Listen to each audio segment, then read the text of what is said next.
This problem, we'll be simplifying a rational expression including an I. So to begin with, we will need to multiply I to rationalize the denominator. That will make it negative 16I over 24I squared.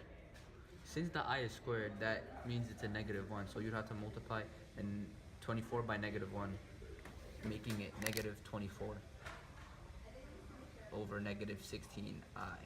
That simplifies it down to negative 2I over 3, negative 3. That can simplify even more because they're both negatives. They will equal a positive. So the final answer is 2I over 3. Okay, so for this equation, we are working with a fourth root radical. First, we have to identify what root is associated with the equation. In this case, it's a 4, as I said. Second, verify the number in the radical is a perfect root.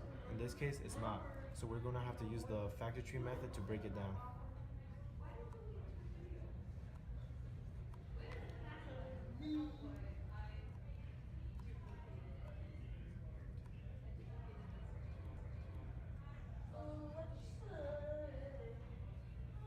Okay, now that we have broken the numbers down, we have to find groups of 4.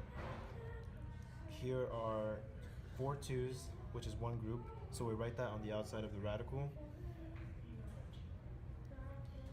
And these 3 numbers will go inside the radical because they do not have a group. Next, we have to look at the variables. In this case, the x has 15.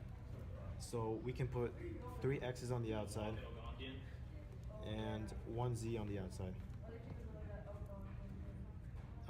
We will write the remaining letters on the inside. There are 3 x's left, 3 y's left, and 1 z left. Next, we will have to multiply the numbers on the inside of the radical and rewrite the equation.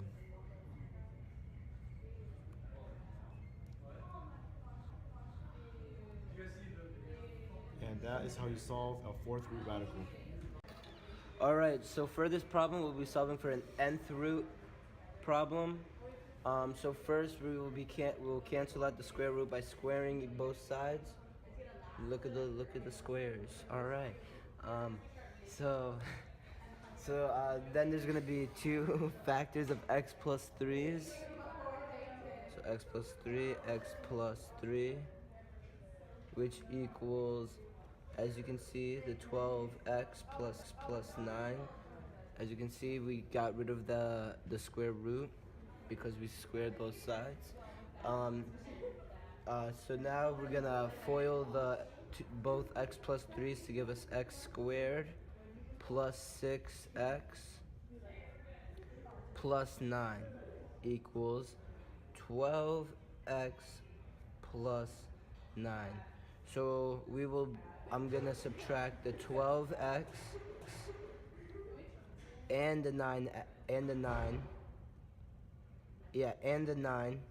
from both sides to leave us with x squared plus minus 6x